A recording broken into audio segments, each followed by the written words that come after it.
Hello नमस्कार दोस्तों, स्वागत है आपका सिविल्स एजुकेशन में। हम लोग मैप बेस्ड क्वेश्चंस कर रहे हैं। ठीक है, 30 क्वेश्चंस हम लोगों ने कर लिए थे। पहला स्टेटमेंट पढ़िए। ब्राज़ील 2 देशों को छोड़कर सभी साउथ अमेरिकन कंट्रीज़ जो हैं उनके साथ अपनी बॉर्डर शेयर करता है। पहला स्टेटमेंट ये बोल रहा है। सबसे पहले तो हमें ये जानने की ज़रूरत है कि साउथ अमेरिका कॉन्टिनेंट जो है उसमें टोटल कंट्रीज़ कितनी हैं। टोटल कंट्रीज़ 14 हैं। ठीक है, ये याद रखना, जिसमें से 12 कंट्रीज़ सोवरेन कंट्री हैं। ठीक है, और 2 कंट्रीज़ ऐसी हैं जो नॉन सोवरेन कंट्री हैं। Sovereign country, non sovereign country समझ रहे होंगे आप लोग। आपने पॉलिटी में सोवरेन कंट्रीज़ वगैरह पढ़ा होगा। सोवरेन कंट्री का मतलब है कि उस स्टेट पे या फिर उस कंट्री पे अथॉरिटी किसकी है।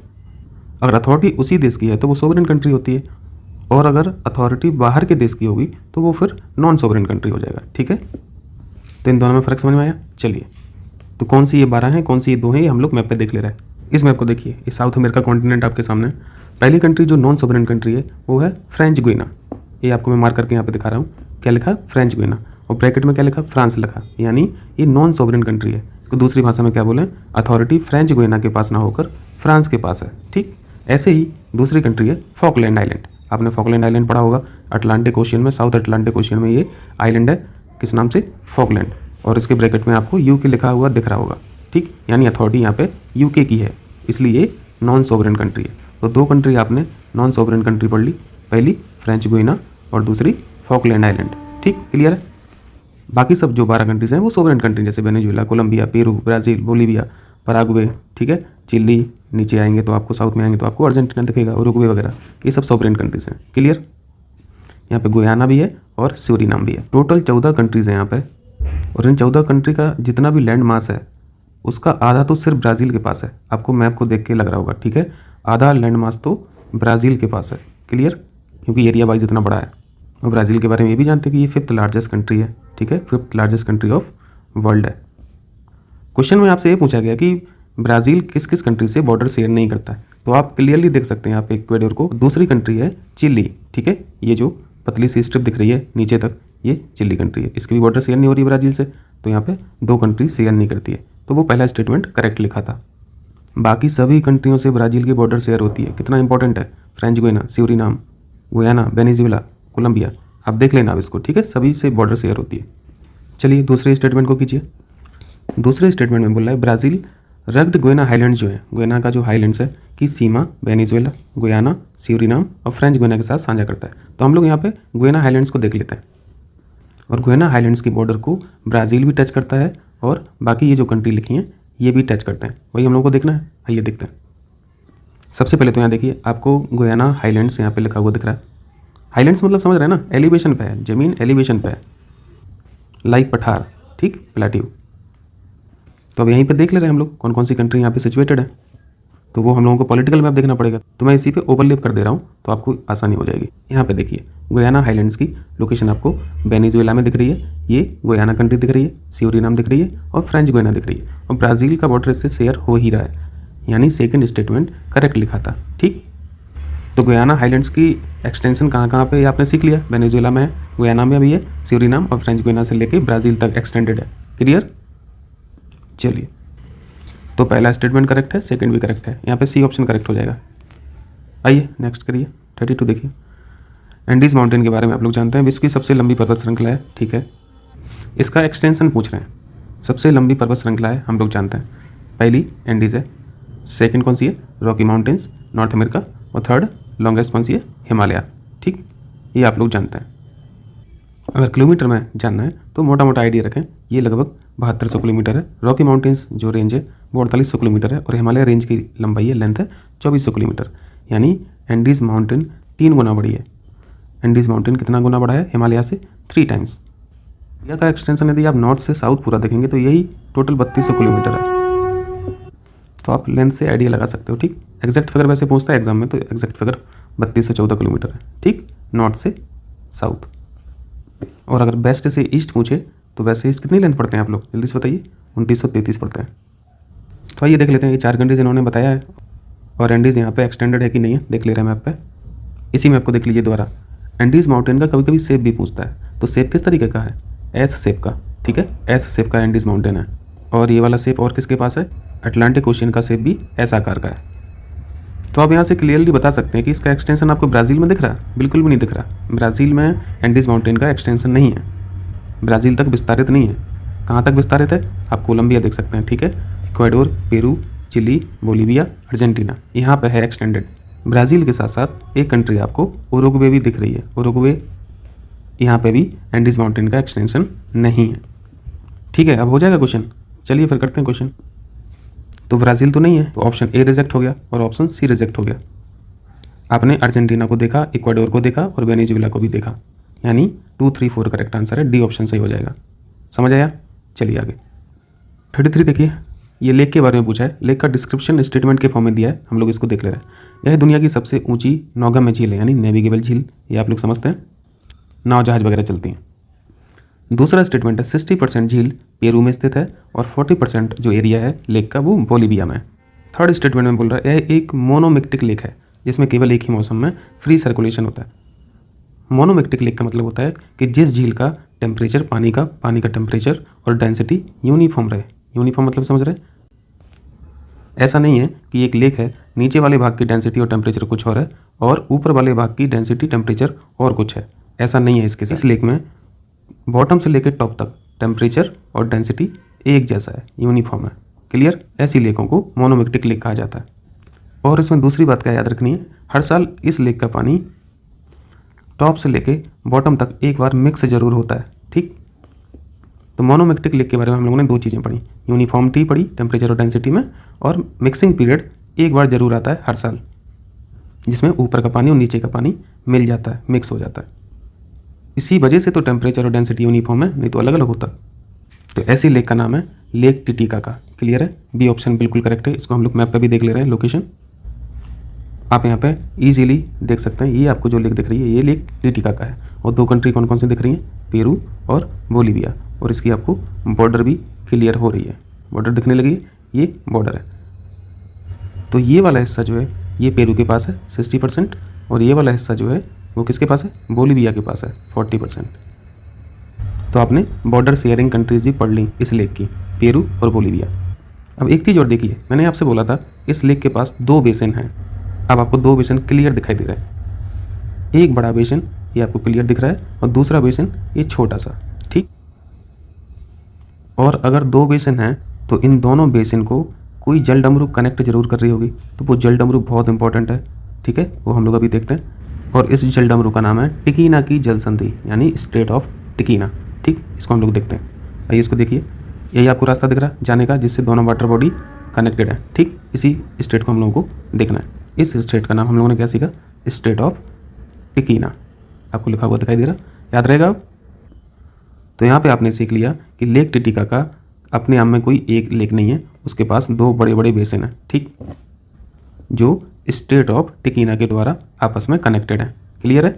चलिए, आप इस मैप से भी देख सकते हैं कि एंडीज़ माउंटेन का एक्सटेंशन जो है वो ब्राज़ील में बिल्कुल भी नहीं है, जो हम लोगों ने पिछला क्वेश्चन किया था। ब्राज़ील के अलावा और भी कंट्री हैं जहाँ पे एंडीज़ माउंटेन का कोई भी एक्सटेंशन नहीं है, विस्तारित नहीं है, विस्तार नहीं है। जैसे पराग्वे हुआ, उरुग्वे हुआ, यहाँ पे सूरीनाम, गुयाना, फ्रेंच गुयाना वगैरह दिख जाएगा। विदमा झील जो है ये भी साउथ अमेरिका में, हम लोग अभी देखते हैं। एक स्टैटिक फैक्ट आप लोग जानते हैं कि दुनिया की सबसे गहरी झील कौन सी है? लेक बेकार। इसके बारे में आप लोग जानते हैं। ठीक है, ये रसिया की है। अगर पूछा जाए कि दुनिया की दूसरी सबसे गहरी झील कौन सी है, तब आपको तंगानगा लेक आंसर लगाना है। ये सेकंड डीपेस्ट लेक है आफ्टर बेकाल। क्लियर? आपने एक फैक्ट पढ़ा होगा कि दुनिया की सबसे बड़ी फ्रेश वाटर की लेक कौन सी है? सबसे बड़ी यानी मैं लार्जेस्ट बोल रहा हूँ यहाँ पर। ठीक, एरिया वाइज लार्जेस्ट। तो क्या पढ़ते हैं आप लोग? लेक सुपीरियर पढ़ते हैं। बिल्कुल याद आ रहा है आपको? लेक सुपीरियर के बारे में आप लोग परिचित हैं। और अगर पूछा जाए कि लॉन्गेस्ट फ्रेश वाटर लेक कौन सी है, देखो यहाँ पे लार्जेस्ट मैंने लिखा है, यहाँ पे लॉन्गेस्ट लिखा है, तो लॉन्गेस्ट फ्रेश वाटर लेक का दर्जा भी इसी के पास है, तंगानिका लेक के पास। और इसका एक्सटेंशन 4 देशों में है। इसको भी हम लोग मैप पे देखते हैं, ठीक है, तब क्लियर होगा। चौथा ऑप्शन है मार चिकिटा झील, वेरी वेरी इंपॉर्टेंट। ये कहाँ पे? ये भी साउथ अमेरिका में है। और साउथ अमेरिका में कहाँ पे? अर्जेंटीना। ठीक, अर्जेंटीना। और बीदमा झील, ये भी अर्जेंटीना में है। इनको हम लोग देख ले रहे हैं, ठीक, ताकि याद बना रहे हैं, क्योंकि इंपॉर्टेंट लेक्स हैं। आइए हम लोगों को मार चिकिटा लेक देखनी है। और मार चिकिटा आपने कहाँ पे पढ़ा? भी अर्जेंटीना में। तो अर्जेंटीना में हम लोग देख ले रहे हैं। अर्जेंटीना में आपको एक लेक ये नज़र आ रही है, ये लेक चिकिटा है। ठीक है, लेक मार चिकिटा। याद रहेगा, बोलेंगे तो नहीं। चलिए दूसरी लेक कौन सी देखना है हम लोगों को, लेक बीदमा। बीदमा की लोकेशन भी आप लोगों ने अर्जेंटीना में सीखा है, तो इसकी एग्जैक्ट लोकेशन हम लोग यहाँ पे थोड़ा जूम करते हैं तो दिख जाएगा। ठीक, आपको लेक बीदमा आपको अब क्लियरली दिख रही है। ठीक है, ये लेक बीदमा है, कहाँ पे, अर्जेंटीना में। आइए लेक तंगानिका और देख लीजिए। हम लोगों ने इसके बारे में क्या पढ़ा कि ये 4 देशों में एक्सटेंडेड है और लॉन्गेस्ट फ्रेश वाटर लेक है, लेक तंगानिका। ये नाम भी आपको लिखा हुआ दिख रहा है, लेक तंगानिका। अब इसका एक्सटेंशन देख लीजिए, 4 कंट्रीज़ कौन कौन सी हैं। तो पहली कंट्री आपको तंजानिया दिख रही है, ठीक है, तंजानिया। दूसरी कंट्री आप बताइए, आपको ये DRC भी दिख रही है, DRC यानी democratic Republic of Congo, DRC बोलते हैं इसे। तीसरी कंट्री कौन सी दिख रही है जो बॉर्डर शेयर करती है लेक तंगानिका से, जाम्बिया। ये वाला हिस्सा देखिए, टच कर रहे हैं ना, तो यहाँ पे जाम्बिया हो गया। और चौथी कंट्री खुद बुरुंडी, अभी मैं जूम करके दिखाता हूँ तो दिख जाएगा। चौथी कंट्री कौन सी है, बुरुंडी। ठीक, इसको देखिए अब, ये हिस्सा यहाँ पे बुरुंडी का बॉर्डर शेयर हो रहा है, DRC, ठीक है, DRC और तंजानिया, और नीचे की तरफ यहाँ पे जाम्बिया, ये हिस्सा जाम्बिया का है। क्लियर है, हो जाएगा अब तो, ठीक है, हो जाएगा अब 33। चलिए 34 आइए। 34 में देखिए क्या है, 34 में Canaima national park, Angel falls, Nazca lines और माराकाइबो झील बताना है। Very very important. आप हाईएस्ट वाटरफॉल का नाम हमेशा पढ़ते रहते हैं, दुनिया का हाईएस्ट वाटरफॉल कौन सा है, एंजल फॉल। ठीक है, आप लोग ये भी पढ़ते हैं कि ये वेनेजुएला में है। ठीक, इतना समझ में आता है। हाइट पूछ लेता है कभी कभी, तो ये लगभग 1 किलोमीटर ऊंचाई से पानी गिरता है, तो बहुत बहुत बड़ी हाइट है। और पानी बिल्कुल स्टीप स्लोप से गिरता है। ये नदी आती है पठार से और सीधा नीचे गिरता है। ठीक, इसको भी हम लोग मैप पे देखते हैं तो क्लियर हो जाएगा। तो ये फॉल जहाँ पे गिर रहा है, तो ये क्षेत्र कौन सा है, वेरी वेरी इंपॉर्टेंट, यही क्षेत्र है कनाइमा नेशनल पार्क, कनाइमा नेशनल पार्क। तो ये भी कहाँ होगा, ये भी वेनेजुएला में होगा। इस पिक्चर को देखिए, ये जो वाटरफॉल आपको दिख रहा है, ये कौन सा वाटरफॉल है, यही एंजल वाटरफॉल है। ठीक, और ये जो एरिया है जिस जगह पे ये वाटरफॉल गिर रहा है, इसका क्या नाम पड़े हम लोग, कनाइमा नेशनल पार्क। ठीक, और ये जिस पहाड़ी से बहती हुई आ रही है नदी, इसकी डायरेक्शन कुछ इस तरीके का है। तो इस पहाड़ी का नाम है ओयुन तेपू माउंटेन। ठीक है, वैसे UPPCS और RO में बहुत कम चांस है कि इस पहाड़ी का भी नाम पूछे। UPSC में हो सकता है मैचिंग एचिंग में दे दे, या फिर कूट में कोडिंग में क्वेश्चन दे दे, क्योंकि एंजल वाटरफॉल अपने आप में बहुत इंपॉर्टेंट फॉल है। दुनिया का टॉलेस्ट अनइंटरप्टेड वाटरफॉल है। एक पिक्चर और है, यहाँ पे भी आप देख सकते हैं। ठीक है, ये और ये जो जगह है ये कनाइमा नेशनल पार्क है। यहाँ पे भी एंजल वाटरफॉल देख लीजिए तो क्लियर हो जाएगा बिल्कुल। ये आपको पिक्चर दिख रही है एंजल वाटरफॉल की। ठीक है, इस माउंटेन का नाम भी हम लोगों ने सीख लिया, वाटरफॉल का भी नाम सीख लिया और इस एरिया का नाम भी सीख लिया। यहाँ पे आपको एक फैक्ट और जानने की ज़रूरत है। एंजल फॉल का जो वाटर फ्लो होके जा रहा है, किस नदी में जा रहा है, रियो चुरोन रिवर पे। वेरी वेरी इंपॉर्टेंट, ये याद रखना फैक्ट, पूछता है क्वेश्चन। ये अपना कलर बदलने के लिए जानी जाती है। ठीक है, इसका रंग बिल्कुल ब्लड की तरह हो जाता है, ब्लड कलर्ड रिवर इसको बोलते हैं। ठीक, याद रहेगा। क्वेश्चन में आपको माराकाइबो लेक भी देखना है। Maracaibo lake very very important, ये कहाँ पे, ये वेनेजुएला की बहुत इंपॉर्टेंट लेक है। नाम क्या है, लेक माराकाइबो। ये आपको यहाँ पे लेक माराकाइबो दिख रही है। वेनेजुएला के बारे में आप लोग जानते हैं कि ये बहुत बड़ा पेट्रोल का सप्लायर है। इसका मतलब क्या होगा, इसके पास क्रूड ऑयल के रिसोर्सेस होंगे तभी ना ये सप्लाई कर पा रहा। तो क्रूड ऑयल का सबसे बड़ा रिजर्व जो है वो लेक माराकाइबो है। लेक माराकाइबो ही दुनिया का रिचेस्ट पेट्रोलियम रीजन है। ठीक, इस लेक के बारे में ये चीज़ आपको जानना है। इतना सीखा, चलिए एक दो फैक्टर जान लीजिए। आपको ये ऊपर सागर कौन सा दिख रहा है, नॉर्थ साइड में, ये आपको कैरेबियन सागर दिख रहा है। ठीक, यानी लेक माराकाइबो के रास्ते से आप कैरेबियन सागर में जा सकते हैं, इसलिए लेक माराकाइबो को इनलेट ऑफ कैरेबियन सागर बोलते हैं, इनलेट ऑफ कैरेबियन सागर। ये आपको जो गल्फ दिख रही है ये गल्फ ऑफ वेनेजुएला है, गल्फ ऑफ वेनेजुएला। तो इस गल्फ से इस लेक में जाने के लिए एक चैनल होगा, पैसेज होगा, जिसे हम लोग जलडमरू बोलते हैं। तो वो जलडमरू भी हम लोग देख ले रहे हैं क्योंकि वो भी पूछा गया एग्जाम में। और इस जलडमरू का नाम है, ये आपको जो पतला चैनल दिख रहा है पानी का, तबलाजो स्ट्रेट, याद रहेगा, तबलाजो स्ट्रेट। क्लियर, इतनी बातें हम लोगों को सीखना है। एक ऑप्शन आपको नजका लाइन के बारे में भी दिखेगा। सबसे पहले तो ये जान लीजिए नजका लाइन कहाँ पे है, ये पेरू में। आप एंशियंट सिविलाइजेशन के बारे में जानते हैं कि पुराने लोगों का एक तरीका होता था ईश्वर से जुड़ने का, भगवान से जुड़ने का, या फिर हेवन से जुड़ने का, प्रकृति से जुड़ने का। इसके तमाम सारे एग्जाम्पल्स हैं। जैसे आप पिरामिड का एग्जाम्पल ले लीजिए, पत्थरों पर जो कार्विंग होती थी आप उसका एग्जाम्पल ले सकते हैं। ऐसे ही ईश्वरीय संपर्क बनाने के लिए पेरू की जो एंशियंट हिस्ट्री थी, एंशियंट सभ्यता के जो लोग थे, उन्होंने नजगा लाइन का निर्माण किया था। और ये कहाँ पे किया था? सॉइल में किया था, मिट्टी में।